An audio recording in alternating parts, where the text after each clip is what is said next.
Assalamualaikum warahmatullahi wabarakatuh. Salam hangat dari saya Pade. Semoga teman-teman yang mendengarkan diberikan kesehatan dan rizki yang cukup.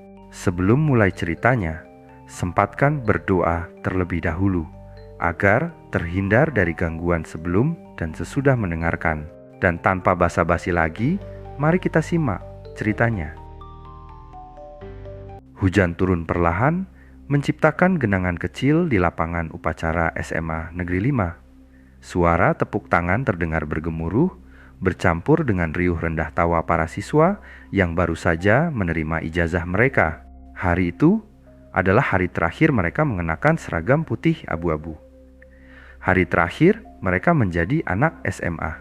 Gani berdiri di tepi lapangan, memandangi teman-temannya yang sibuk berfoto. Wajahnya tenang seperti biasa, tapi matanya memancarkan rasa rindu yang aneh.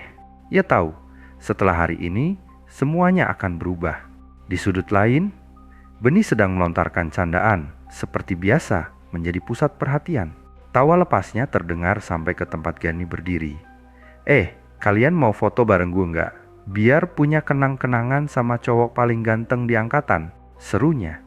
Membuat beberapa teman perempuan tertawa geli. Johnny, yang selalu membawa kamera di tangannya, melirik Beni sambil menggeleng pelan.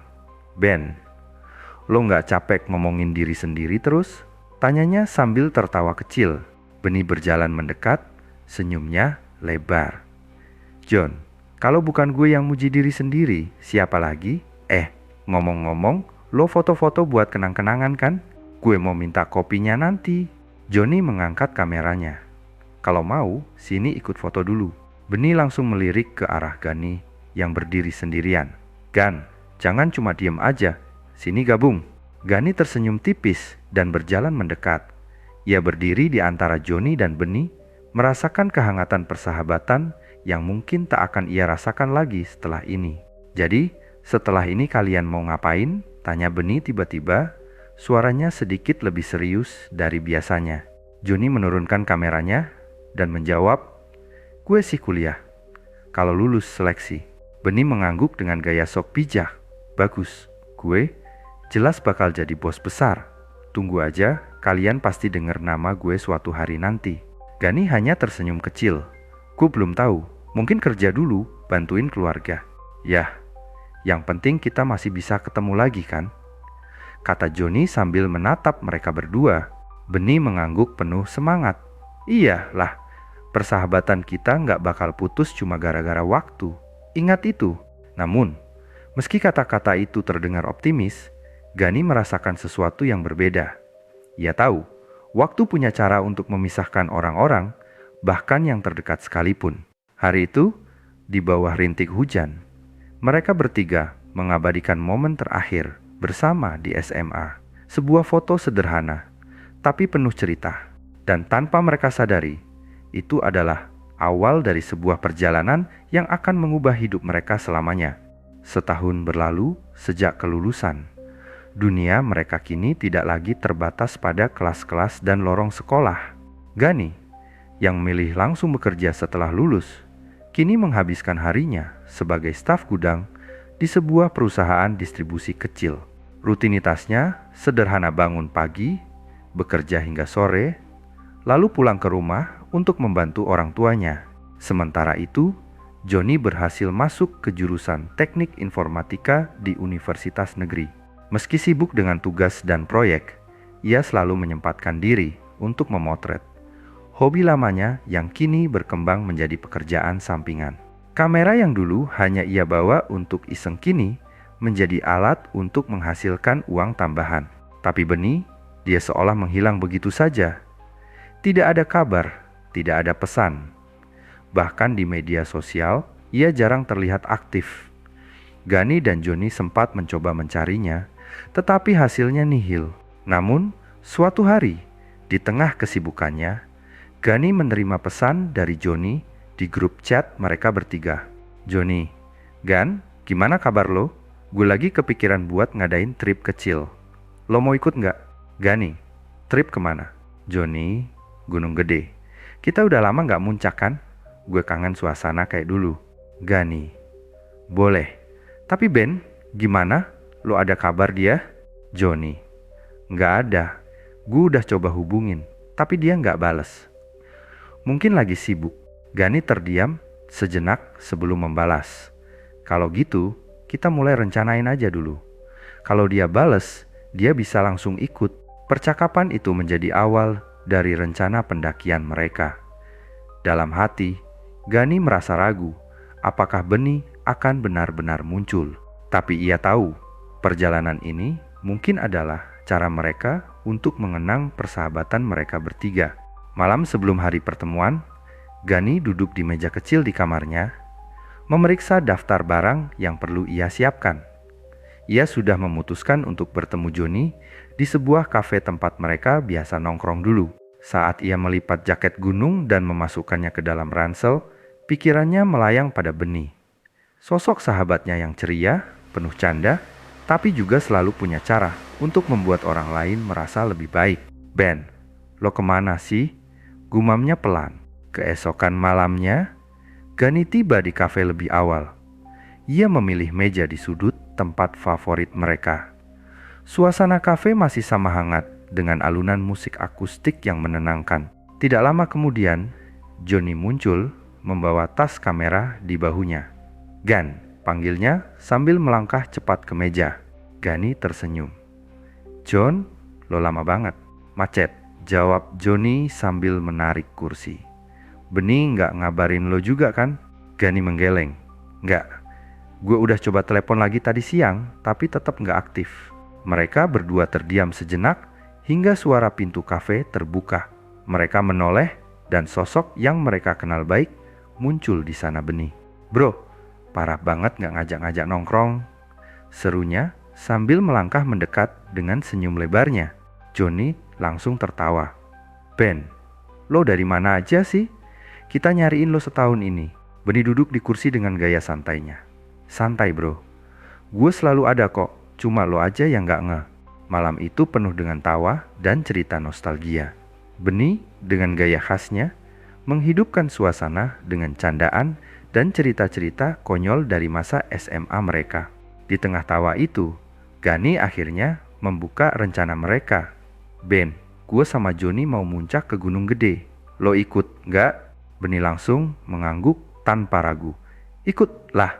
Masa gue ketinggalan seru-seruan kayak gitu? Mereka bertiga akhirnya sepakat untuk mendaki minggu depan. Gani dan Johnny merasa lega, seperti ada yang kembali utuh dalam persahabatan mereka. Tapi di sudut pikirannya, Gani merasa ada sesuatu yang berbeda dari Beni malam itu. Minggu pagi, Gani sudah berdiri di depan sebuah toko outdoor kecil di sudut kota. Ia sedang memilih perlengkapan yang kurang seperti gas portable dan beberapa snack untuk perjalanan. Johnny datang beberapa menit kemudian membawa daftar barang yang sudah mereka susun bersama. Gan, lo udah dapat gasnya? Tanya Johnny sambil membuka catatan di ponselnya. Udah, lo tinggal beli apa? Jawab Gani sambil menunjuk ke arah rak. Sleeping bag sama senter cadangan. Beni mana? Katanya mau ikut belanja? Gani mengangkat bahu. Dia bilang mau nyusul, tapi sampai sekarang belum ada kabar. Selesai belanja, mereka memutuskan untuk mampir makan di warung mie ayam dekat toko. Sambil makan, Johnny membuka obrolan. Gan, menurut lo, Beni beneran bakal ikut? Soalnya gue ngerasa dia agak beda. Waktu kita ketemu di kafe, ada yang aneh sama dia. Gani mengunyah pelan, mencoba mencerna kata-kata Johnny. Gue juga ngerasa gitu John. Tapi gue pikir mungkin karena kita udah lama gak ketemu. Orang bisa berubah kan? Johnny mengangguk ragu. Iya sih, tapi tetap aja. Lo inget gak waktu di kafe dia bilang dia selalu ada? Kayak aneh aja cara dia ngomong.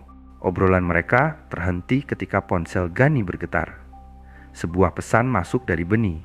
Beni, bro, gue udah siap. Kalian tunggu gue di bus jam aja, ya. Gue langsung ke sana. Gani menunjukkan pesan itu ke Johnny. Tuh, dia udah siap. Gak usah overthinking, John. Johnny hanya mengangguk kecil. Meski rasa ragu masih menggelayut di pikirannya. Malam sebelum pendakian, Gani sibuk memeriksa ulang perlengkapan di kamarnya. Ia memastikan semua barang ada di tempatnya, jaket tebal, matras, headlamp, hingga obat-obatan. Di sudut kamar, ia melihat foto mereka bertiga yang diambil saat SMA. Foto itu membuatnya tersenyum kecil. Namun, senyum itu menghilang ketika ia melihat bayangan di cermin di sudut kamar. Bayangan itu seperti seseorang yang berdiri di belakangnya. Tapi saat ia menoleh, tidak ada siapa-siapa. Gani menggeleng pelan, mencoba mengusir pikiran aneh. Cuma kecapekan, gumamnya, lalu melanjutkan pekerjaannya. Keesokan harinya, mereka bertemu di terminal bus untuk menuju base camp Gunung Gede. Beni sudah ada di sana lebih dulu, duduk santai di bangku panjang sambil memutar-mutar botol air mineral. Lo duluan sampai. Ajaib banget, Ben, ledek Joni sambil menaruh ranselnya. Beni hanya tertawa. Santai aja bro, gue mah selalu tepat waktu. Perjalanan menuju base camp berjalan lancar. Mereka tiba di sana menjelang sore saat kabut mulai turun dan udara semakin dingin. Gani mengurus perizinan, sementara Joni dan Beni duduk di depan warung kecil menikmati teh panas. Namun saat Gani kembali, ia melihat Beni sedang berbicara dengan seorang pria tua penjaga base camp. Wajah pria itu terlihat serius, sementara Beni hanya tersenyum tipis. Ngomongin apa tadi? Tanya Gani ketika Beni kembali ke meja. Ah, nggak penting. Dia cuma cerita soal gunung ini. Katanya, banyak yang bilang tempat ini keramat. Jawab Beni santai. Joni mengernyit. Keramat gimana? Ya, biasa, cerita-cerita mistis gitu. Tapi kan kita nggak perlu mikirin hal-hal kayak gitu. Fokus aja sama perjalanan kita. Meski kata-kata Beni terdengar ringan, ada sesuatu dalam nada bicaranya yang membuat Gani merasa tidak nyaman. Malam itu, mereka tidur di base camp, bersiap untuk pendakian esok hari. Tapi, di tengah malam, Gani terbangun karena mendengar suara langkah kaki di luar tenda. Ia mengintip keluar dan melihat Beni berdiri di bawah pohon besar, menatap ke arah gelap hutan. Ben, lo ngapain di situ? Bisik Gani, takut membangunkan Joni. Beni menoleh perlahan, senyumnya samar. Gak apa-apa Gan, gue cuma lagi ngeliat bintang. Gani merasa ada yang aneh, tapi ia memutuskan untuk tidak memperpanjang. Udah, masuk aja. Besok kita harus bangun pagi. Beni mengangguk, lalu kembali ke tenda. Tapi Gani tidak bisa tidur lagi malam itu. Ada sesuatu yang membuat pikirannya terus bekerja, seperti ada teka-teki yang belum terpecahkan. Pagi itu, udara dingin menusuk kulit ketika mereka mulai melangkah meninggalkan base camp. Jalur pendakian Gunung Gede yang dipenuhi akar pohon dan bebatuan terasa menantang. Tapi semangat, mereka bertiga membuat langkah terasa ringan. Beni berjalan paling depan dengan langkah cepat dan penuh energi seperti biasa. Di belakangnya, Gani dan Joni berjalan beriringan, sesekali mengobrol untuk mengusir rasa lelah. Gan, gue nggak ngerti deh, kok si Beni bisa seenteng itu jalannya? Tanya Joni sambil mengusap keringat di dahinya. Gani hanya mengangkat bahu. Dari dulu dia emang gitu. Energinya kayak nggak habis-habis.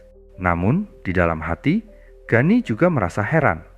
Beni tidak terlihat lelah sama sekali, bahkan tidak sedikit pun berhenti untuk minum. Mereka terus berjalan hingga tiba di pos pertama. Di sana, mereka berhenti sejenak untuk beristirahat. Joni mengeluarkan kamera dari tasnya, bersiap mengambil beberapa foto. Ben, sini dulu, gue fotoin lo, kata Joni sambil mengarahkan kameranya. Beni berdiri di bawah pohon besar, tersenyum lebar. Tapi saat Joni melihat hasil fotonya, ia terdiam. Kenapa John? Tanya Gani.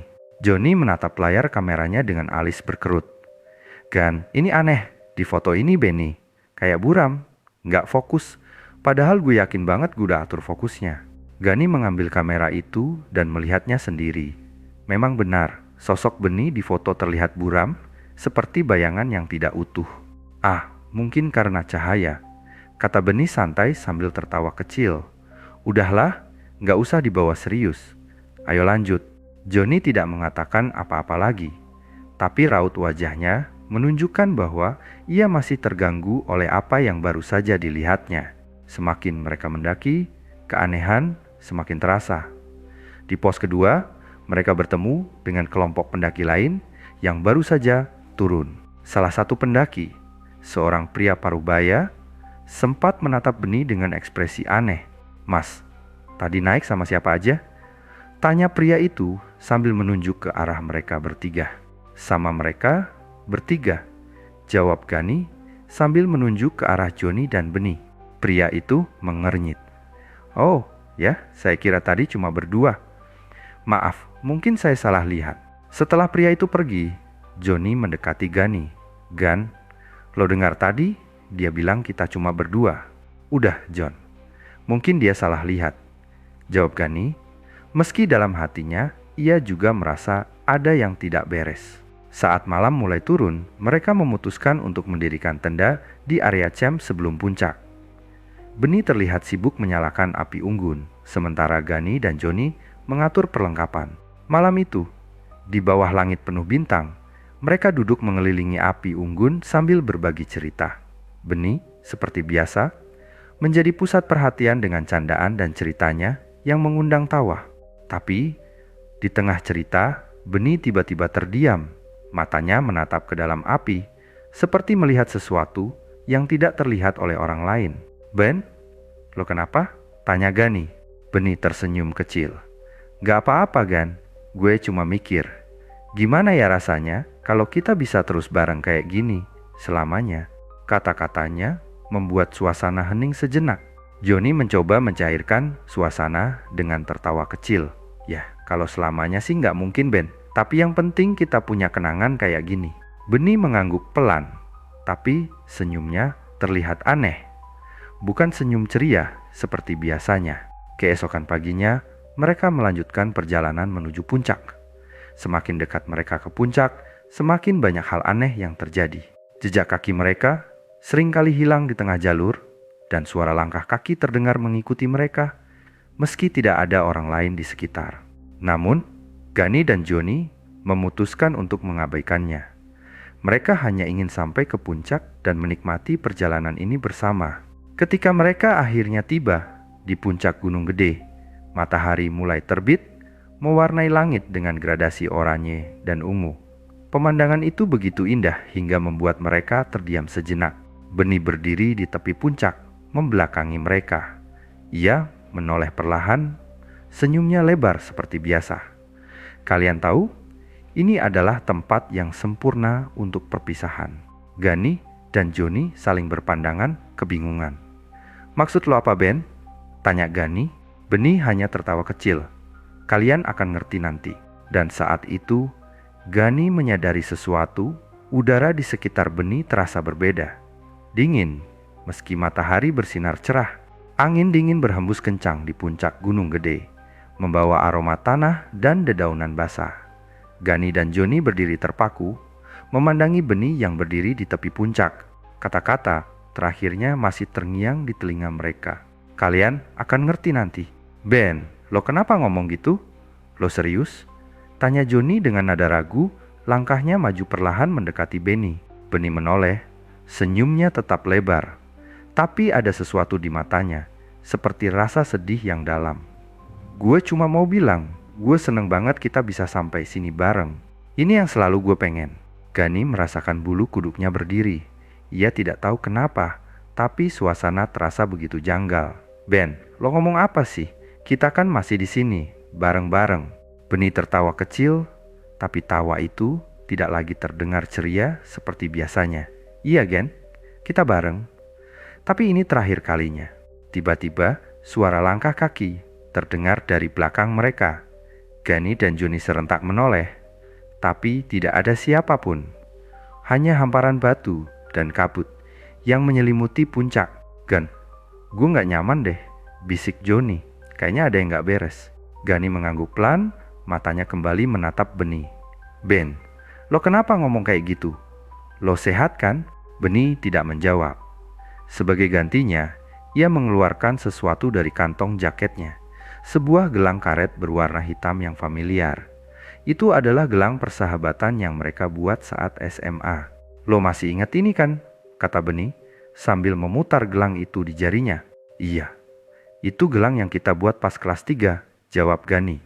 Joni menambahkan, Tapi, kok bisa ada di lo? Bukannya gelang itu. Beni memotong, suaranya tiba-tiba berubah lebih dalam dan berat. Ini satu-satunya hal yang bikin gue inget kalian. Bahkan setelah gue nggak ada, kalimat itu seperti pukulan keras di dada mereka. Johnny langsung menatap Gani, wajahnya pucat. Gan, maksud dia apa? Jangan bilang. Gani menelan ludah, mencoba menenangkan dirinya. Ben, lo bercanda kan? Lo ngomong apa sih? Beni menatap mereka dengan senyuman tipis, tapi matanya berkaca-kaca. Gue gak bercanda, Ganjon. Gue udah gak ada sejak setahun yang lalu. Kalian ingat kecelakaan motor di jalan raya waktu itu? Itu gue. Johnny tertegun, napasnya tercekat. Ia ingat kabar kecelakaan motor setahun lalu, tapi ia tidak pernah menghubungkannya dengan Beni. Gue gak pernah ninggalin kalian. Lanjut Beni, suaranya bergetar. Tapi gue gak bisa terus di sini. Gue cuma mau bilang makasih. Kalian sahabat terbaik gue, dan gue cuma mau satu kenangan terakhir bareng kalian. Air mata mulai mengalir di pipi Gani. Ben, lo serius? Tapi kita ketemu di kafe. Lo ikut sama kita ke sini. Lo nyata, Ben? Beni mengangguk pelan. Iya, gue nyata karena kalian ingetin gue. Tapi sekarang waktunya gue pergi. Angin tiba-tiba bertiup lebih kencang, membawa kabut tebal yang menyelimuti puncak. Sosok Beni perlahan memudar di depan mata mereka seperti pasir yang tertiup angin. Jaga diri kalian, bro. Gue selalu ada di hati kalian. Itu adalah kata-kata terakhir yang mereka dengar sebelum Beni benar-benar menghilang.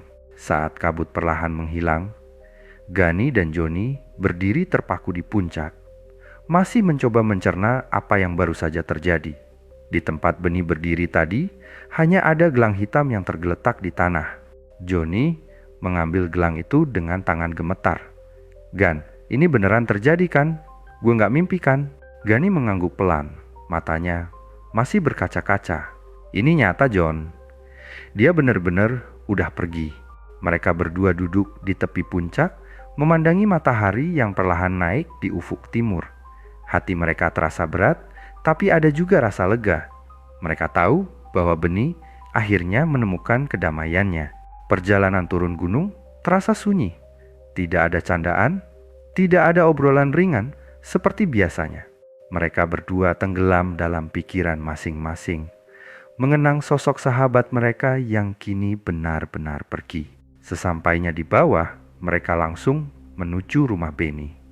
Di sana, mereka bertemu dengan Ibu Beni yang menyambut mereka dengan senyuman lelah.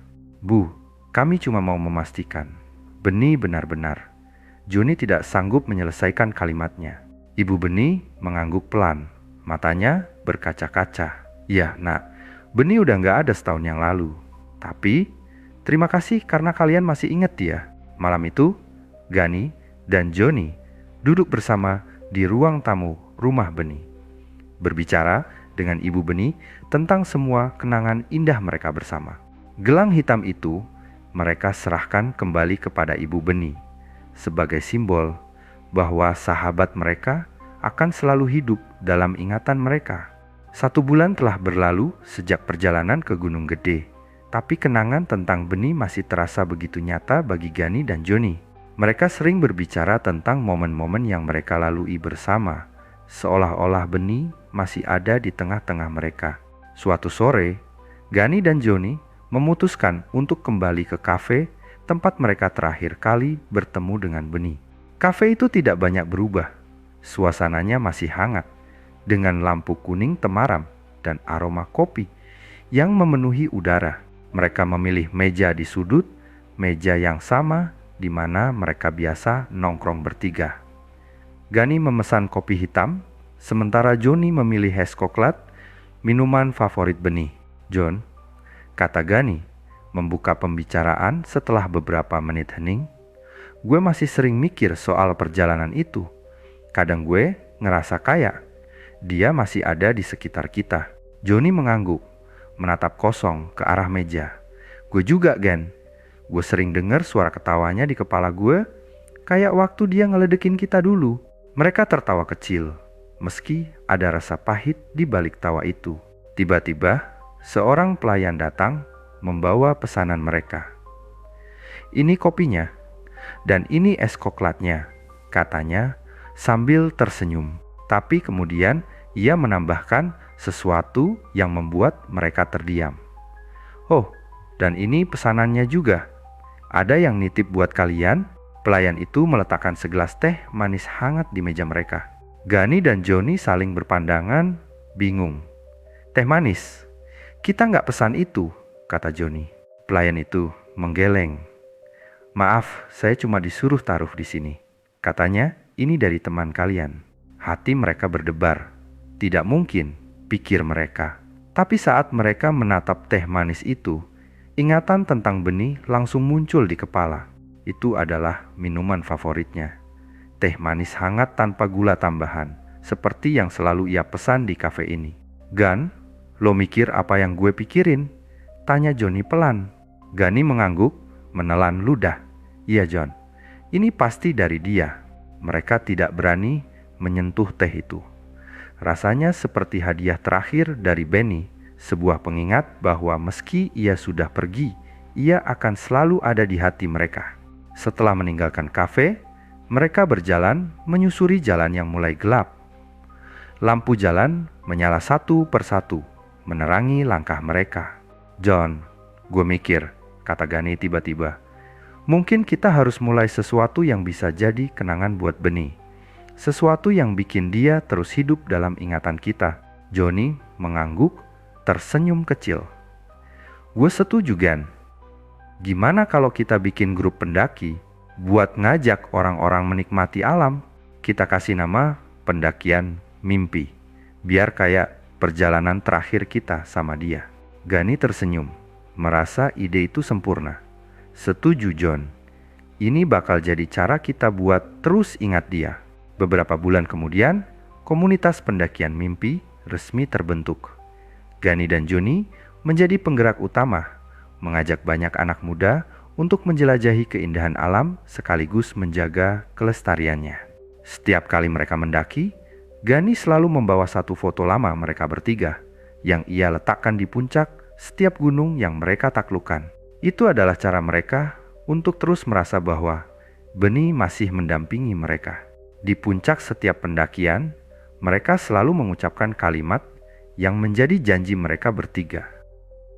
Sahabat sejati nggak pernah benar-benar pergi. Mereka tinggal di hati, di setiap langkah, di setiap mimpi. Terima kasih sudah mendengarkan sampai akhir. Semoga cerita ini bisa mengisi waktu dan menjadi teman beristirahat di saat lelah. Jangan lupa tinggalkan jejak di kolom komentar.